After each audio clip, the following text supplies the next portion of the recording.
Nepal blessed है कि आपको ऐसा लीडर सही जगह पे सही टाइम पे मिल गया है कैन के अंदर। क्योंकि कभी ऐसा होता है कि लीडर्स तो हमारे बहुत अच्छे थे पर उनका समय गलत होता है, उनका चुनाव में लेट हो जाता है। बट वो जस्ट आफ्टर अपना क्रिकेट करियर को खत्म करने के बाद, रिटायर होने के बाद ही जस्ट उन्होंने ज्वाइन कर लिया जब उनकी सबसे ज़्यादा ज़रूरत थी। 2010 से मैं नेपाली क्रिकेट को फॉलो कर रहा हूँ। तो उस टाइम से लेके आप ये समझिए कि फैन एंगेजमेंट इतना हाई रहता था। पहले फेसबुक में स्कोर कार्ड आते थे और आपका जो पेजेस होते थे या कहीं ना कहीं से ESPN क्रिक इन्फो में डिटेल्स आती थी, बॉल बाय बॉल अपडेट होते थे, मैसेजेस आते थे। तो उस टाइम से क्रिकेट को फैंस ने इतना क्लोजली वॉच किया है कि आज तक हम तरस जाते थे कोई एक लाइव क्लिप आ जाए, नेपाल की लाइव क्लिप हमको देखने को मिली। सो नमस्कार दोस्तों, फिर एक बार आपका स्वागत है क्रिकडोज के एक नए एपिसोड के अंदर। ICC एनुअल कॉन्फ्रेंस के अंदर पारस खड़का की जो 10 मिनट की स्पीच कहूं या प्रेजेंटेशन कहूं, तो उसने पूरे क्रिकेटिंग जगत को एक शॉक दिया है। शॉक इसलिए भी बोलूंगा मैं क्योंकि जिस तरीके से उन्होंने नेपाल क्रिकेट को प्रेजेंट किया ICC के सभी मेंबर नेशंस के साथ, ये एक खुद ही में सबसे बड़ा अचीवमेंट था नेपाल क्रिकेट के लिए अभी तक का।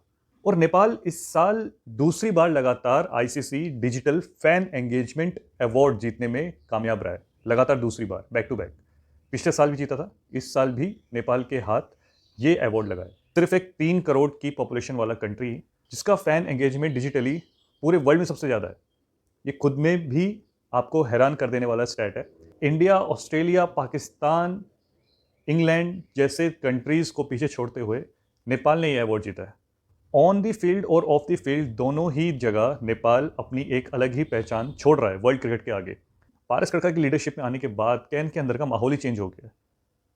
आप ये समझिए कि जो कैन कोई भी डिसीजन को लेने में काफ़ी समय लगा देता था और अपना काफ़ी टाइम और पैसा लगाने के बाद भी कैन को रिजल्ट नहीं मिल रहे थे, उसका विपरीत पारस के आते ही सब कुछ ही मानो चेंज होने लग गया। फटाफट जल्दी जल्दी सारे डिसीजंस से लेके आप ये समझिए कि सब कुछ ही अच्छा होता हुआ दिखाई दे रहा है पारस खड़का के आने के बाद।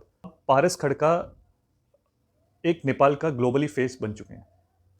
अपने 20 साल के क्रिकेटिंग करियर में पारस खड़का ने फील्ड में रह के नेपाल को अलाइव रखा। डिवीजन 5 से लेके वर्ल्ड कप तक पारस खड़का ने सब देखा है। पूरी जर्नी है पारस खड़का की, उस जर्नी के बारे में भी उन्होंने उस स्पीच में बोला।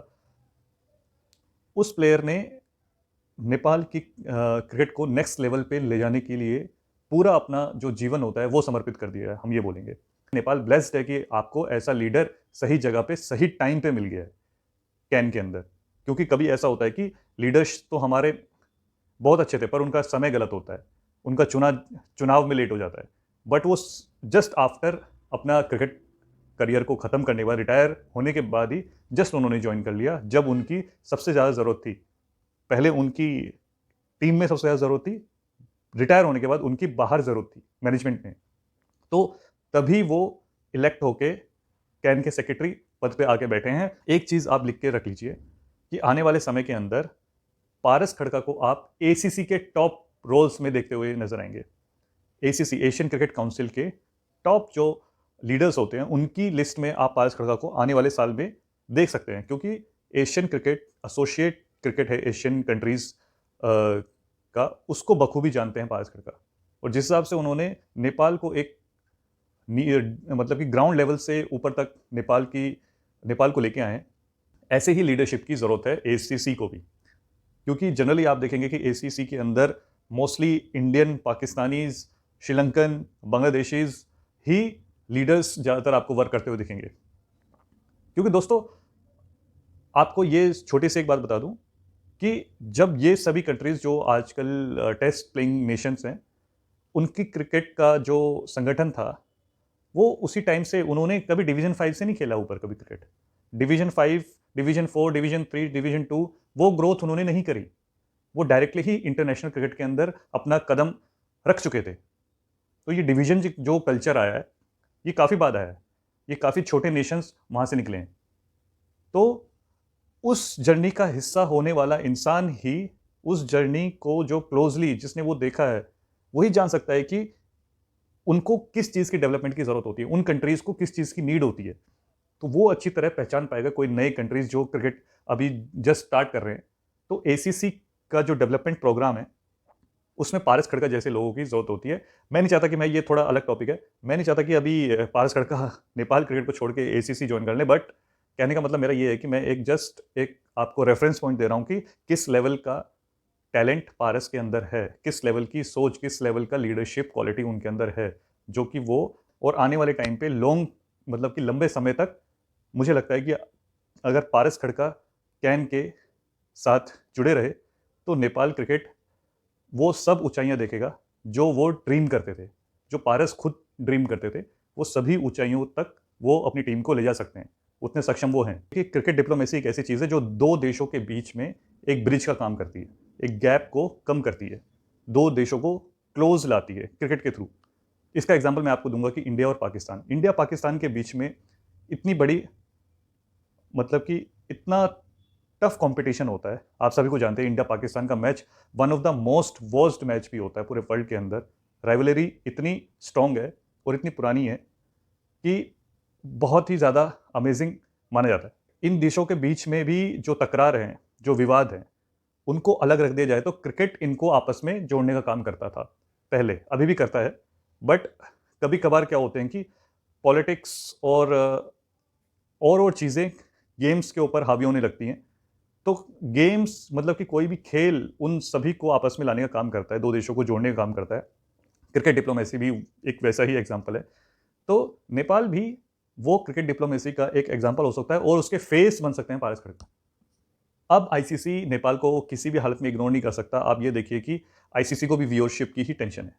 व्यूअरशिप ही सबसे बड़ा इशू है अभी के टाइम पे। जितने भी एसोसिएट नेशन का ग्रो ना हो पाना जो हम बोलते हैं, एक उसके पीछे फॉर्मूला छुपा होता है स्पॉन्सरशिप का, स्पॉन्सरशिप डील्स का, बड़ी बड़ी क्या बोलते हैं कि आपका बजट होता है जो काफ़ी, एक मैच को प्रोड्यूस करने के लिए काफ़ी बजट लग जाता है। अगर उसका बजट, अगर मान लीजिए वो जो ब्रॉडकास्ट करने के बाद अगर उसको व्यूअरशिप ना मिल पाए उस मैच को, तो आईसीसी भी काफ़ी लॉस बियर करता है अपनी तरफ से, अभी भी कर रहा है।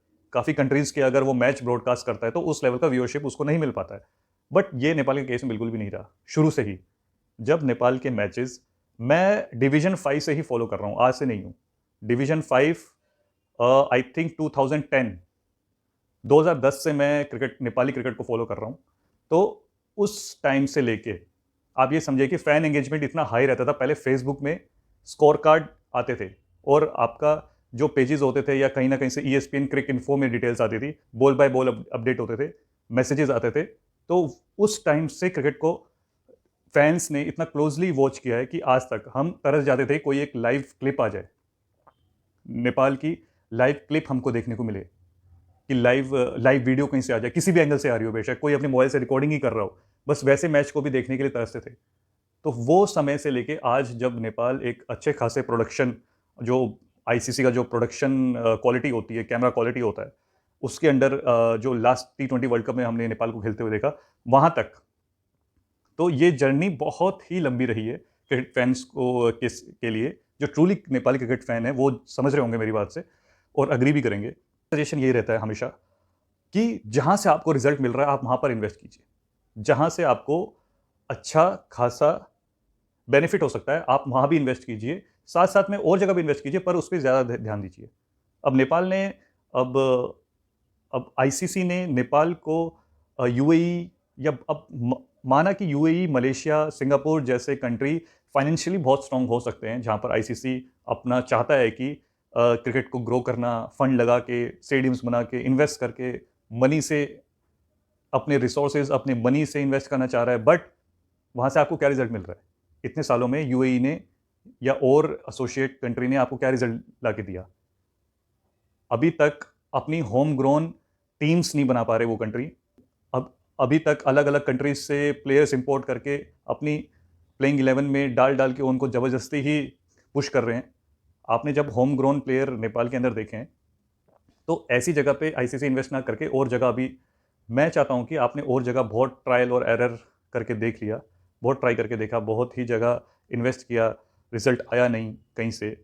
अगर आपने ये इतना, इसका 25% भी अगर नेपाल में किया होता तो अभी तक नेपाल, मैं ज़्यादा नहीं बोलता, बांग्लादेश से ऊपर की कैटेगरी में होता। ज़्यादा नहीं बोलता, बांग्लादेश से ऊपर रखता हूँ। उतना टैलेंट है नेपाल के अंदर भी, सेम सॉर्ट ऑफ टैलेंट है।